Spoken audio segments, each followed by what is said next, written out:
In the sewers of animated New York, Sapphire's sword had just woken up by what she could only assume was a nightmare, but it looked like it was trying to tell her something. What a terrible dream!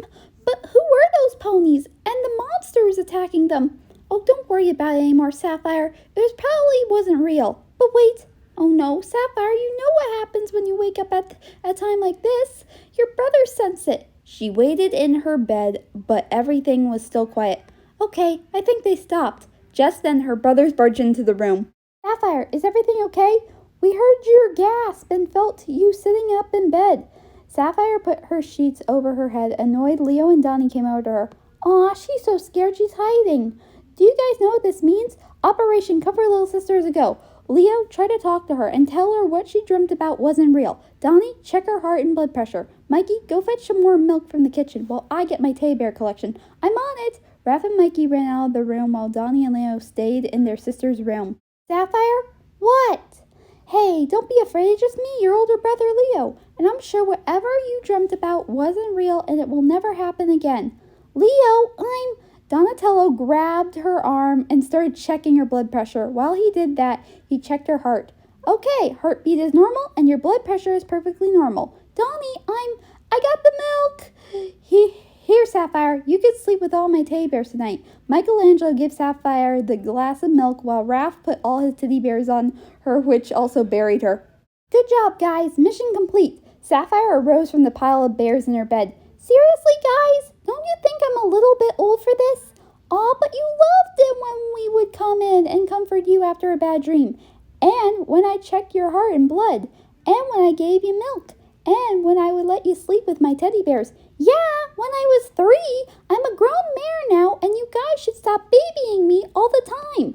Okay, well, can you at least tell us what your dream was about? Yeah, and make it quick. I'm getting sleepy. Okay, well, what happened was there were these ponies, and they... But before she could finish, the sound of snoring was heard. Her brothers had fallen asleep. What does all this mean? Sapphire sat on the side of her bed. She looked at her bedside where her locket and a book about the history of Equestria that she got from Princess Twilight when she visited her hometown, but decided to stay in ANY with her family. I think there's only one pony who could help me now. Ponyville. It was a bright sunny morning in the castle. Spike was sweeping the library when suddenly the portal opened and Sapphire came out. Spike was surprised to see her. Sapphire, what are you doing here? Hi, Spike. Is Twilight here? I really need to talk to her. Sure, I'll go get her. But do you think you could? Spike whispered in her ear. Sure, I could do that. Twilight was in her room reading until Spike came in. Hey, Twilight, you're not going to believe who's back. Who is it? They're in the library. Come on. The two entered the library, but nobody was there. Spike, there's no pony here. At that moment, Sapphire snuck up behind Twilight. Hi, Twilight. Ah! Good one, Sapphire. You got her good. Sapphire's sword. Hey, Twilight. What brings you to Ponyville, Sapphire? I was wondering if you could help me with a dream I had last night. Later, Sapphire explained to Twilight what her dream was about and that it could mean something. So, you're saying that these ponies with superpowers were going out into the world but got attacked by monsters?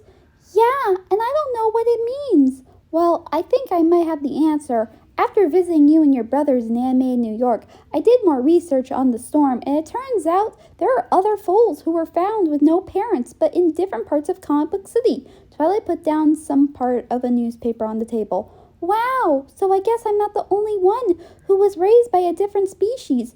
But how did they get superpowers? I'm not sure about that. But if you want to, you could borrow these for research. Gee, thanks, Twilight.